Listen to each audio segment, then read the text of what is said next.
We're local, and we make it so easy. You invoice your customer, we pay the invoice, and deposit the money in your bank account. Then your customer pays us back.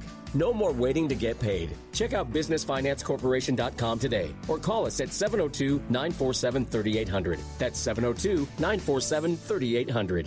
Message and data rates may apply. Do you want to learn how to get started making money flipping houses right here in Las Vegas? If so, we have an amazing opportunity for you. We're looking for a small group of motivated individuals to join our real estate investing team. You'll be introduced to our 3-step system for flipping homes right here in the local area. This is Than Merrill, star of A&E's hit TV show Flip This House. My team and I are looking for a handful of people in the Las Vegas area who want to learn how to get started making money flipping houses in your spare time using other people's money. Las Vegas is a perfect market for my system, and next week I'm holding a free 2-hour educational workshop where we'll share how to get started making money flipping houses and how to build long-term wealth with income properties. To get 2 free tickets to Than's workshop, text your 5-digit zip code to 82,000. Seating is extremely limited, so text your 5-digit zip code to 82,000. Text in the next 10 minutes, and you'll also reserve a free copy of Than's Money for Deals guide. Just text your zip code to 82,000.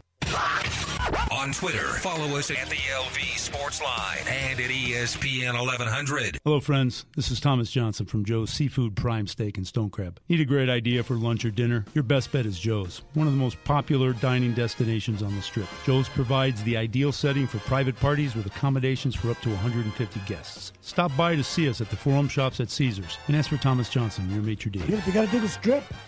What better way to start the night off than with a fabulous dinner at Joe's? Make a reservation now.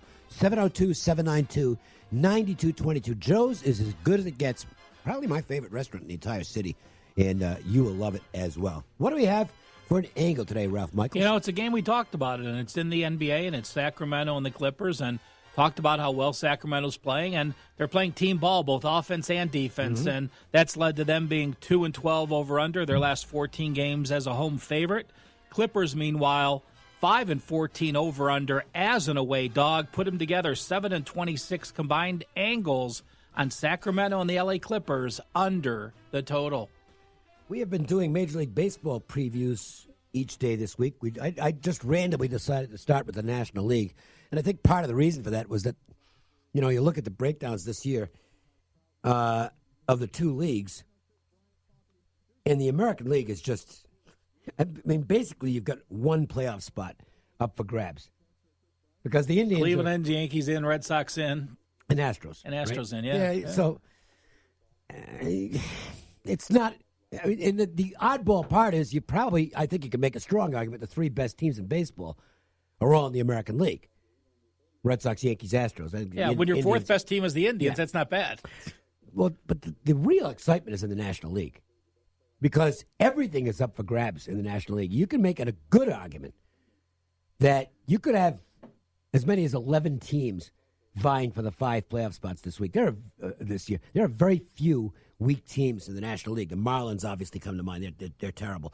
But for the most part, there's a lot of competition. And we're looking at National League teams one at a time each day, and we're doing this alphabetically, not in order of any preference. So we are up to the Colorado Rockies today, and how things have changed for the Rockies, because this has always been a team that has to outscore the opposition to have any chance to win. And all of a sudden, they've developed pitching, which people said for years and years, Ralph, they've got to develop pitching if they want to be consistent contenders. Well, they finally have done it. And guess what? Now they're consistent contenders. The 84.5, roughly, 84.5 to 85.5 is where your win totals are. World Series, you can get them anywhere from like 20 to 1 to 25 to 1. Shop around.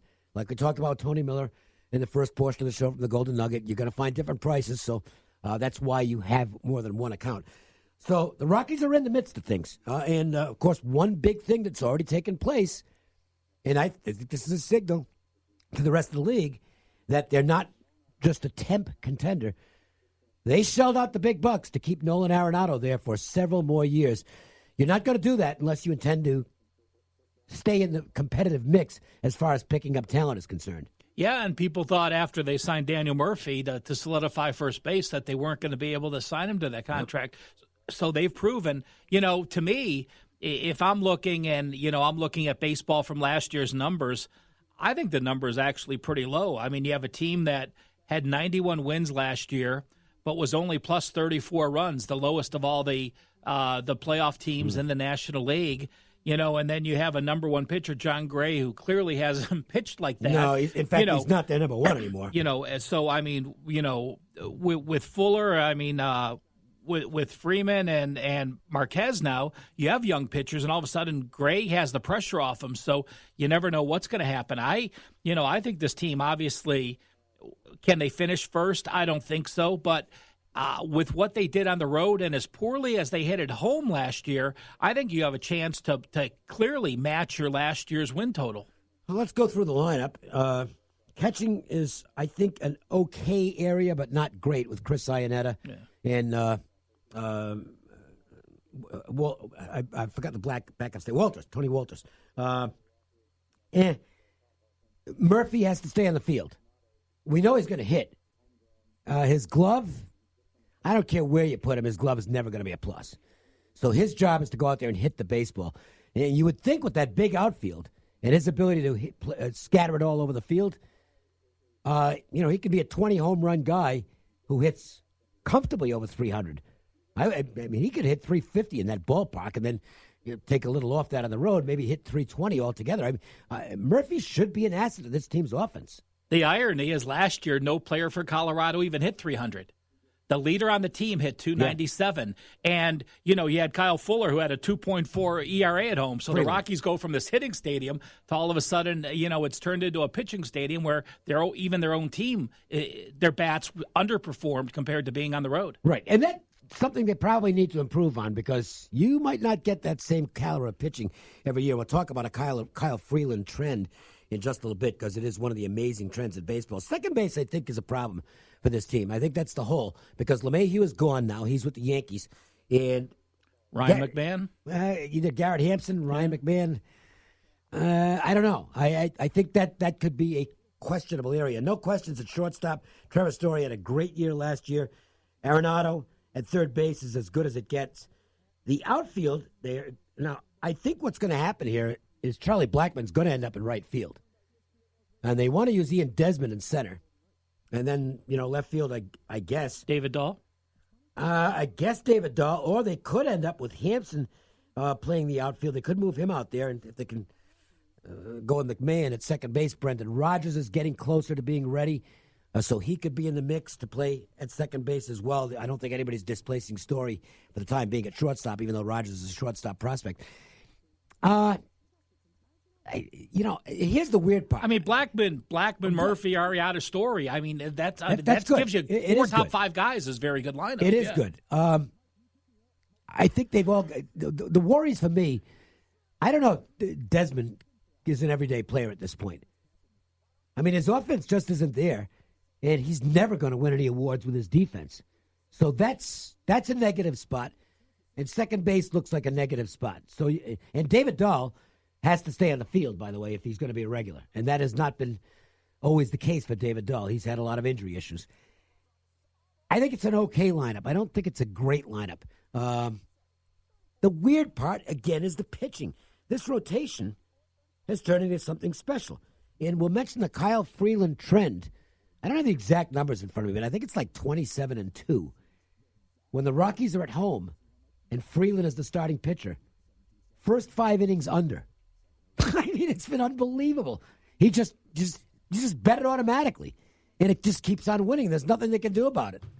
Yeah, well, I mean, like you said, when Freeland made 33 starts last year at home, he had a 2.40 ERA. That's amazing. And we talked about the Rockies not hitting and no player hitting 300 and their batting average at home being less than on the road. All those things tend to, have those first 5 unders, but how low can they go before they change it? Yeah. Especially at Coors. I mean, it's not like you can put up a 5. It's the the 1.5 in hockey, right? For the first period, we saw 2 for a couple seconds. You can only go.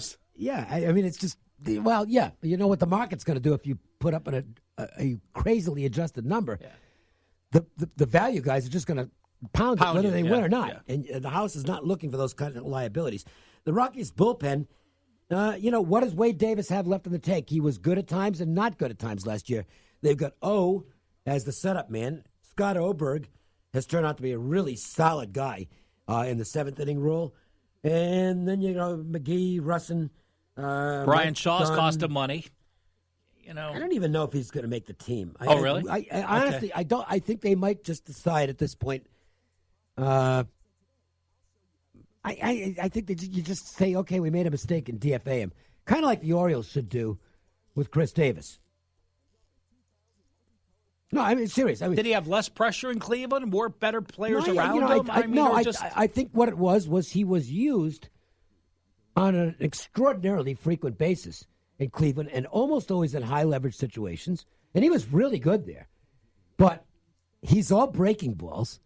He doesn't throw anything straight, and that's got to put stress on the arm. And if you're throwing 80 games a year, eventually you're just going to run out of gas. And he threw 80 in 2014 and 70 in 2015. That's a lot of games. 33 last year for Colorado. Yeah, and they weren't good. Yeah. So, no, I didn't. When I was making up my projected roster for the Rockies, I didn't even put Brian Shaw on the roster. At some point, you just have to cut bait. By the way, that brings up very interesting. Quickly, I want to talk about Chris Davis for a moment, but let's close it out with the Rockies. Are you going to get involved? I did not make a play on the over and under on them. I think that 85-ish number, I think that's about right. I think they're the second best team in the West, with a couple of others closing the gap on them a bit. I'm not strong enough to say the over. I got one quick John Gray number. In his 12 wins last year, 1.94 ERA. In his 9 losses, 10.94 ERA. I think either great or horrible. Amazing. I think he's a head case, and that's... And really it shows it. Yeah. I mean, because when it's not there, he just gets live betting crushed. Second inning John Gray, right? Really? Jump on him or jump against him? Yep. I would lean with the over, not strong enough to make it an actual play. I watched Chris Davis yesterday. The Orioles game happened to be on TV, so I'm watching the Orioles. There's Chris Davis. And I know he's got this monster contract that he's going to get paid for a while, and he's going to get paid enormous dollars. When Major League Baseball sends out memos to the various sports books, gaming commissions around the country, and says, hey, we don't want you betting exhibition baseball with this compromise of integrity BS. Let's understand something. If the Orioles have Chris Davis on their opening day roster, there's some compromise of integrity right there because they're clearly not trying to even win. They just don't want to cut him because he makes a lot of money. Chris Davis is completely shot. He hit like 160 last year. Last 4 years. I got to complete this. I watched the game yesterday. He swung and missed at a pitch and missed it by a foot. In Little League, you don't miss games. You don't miss pitches by a foot. Okay, he's horrible. I feel bad for the guy because he just lost it all at once, and I mean that was the end of it. But he's done. You have to cut him. And to me, if you want to display integrity as a Major League Baseball franchise, doesn't matter if you're a good team or a bad team. You're supposed to try and win. Chris Davis having a place on a Major League roster at this point, just because he happened to sign a big contract is absurd. And Major League Baseball should worry more about the integrity of their own teams. And to me, you should almost instruct the Baltimore Orioles to say, look, you cannot put this guy out there masquerading as a major leaguer anymore. It compromises the integrity of the game. So 470 at-bats, batting 168 is not a player that you would have on your team. No. Yeah. And, I mean, it's not a one-year thing. No, like you said, he's done. 262 4 years ago. 3 years ago, 221, then 215, then 168. And 3 years. And the power's diminishing. Yeah. You have a 3-year average of probably 200. I know. I know. Yeah. And I know, okay, well, he's trying, and he feels terrible. He does feel terrible about it. He wants to contribute. But he can't play anymore. Okay? At some point, it doesn't matter who it is and how much money they're making. You just got to say that's it. Even the Mets, they're still paying Bobby Bonilla. I think I read that Bobby Bonilla will still be getting paid by the Mets after the Bryce Harper contract. He gets $1 million, right? Like they make it a big deal. $1 million on whatever day it is, August 1st or July 1st. That's the way it goes. But the Mets don't have Bobby Bonilla on the field anymore because he's owed money. You have to just say that's it. We made a mistake, and it's time to move on. And tell Chris Davis to retire. He's got a DFA. If somebody else wants to pick up his contract, they won't. But if somebody else wants to pick up his contract, fine. Anyway, that's my take on Chris Davis. And it was embarrassing watching him yesterday from Chris Davis' standpoint.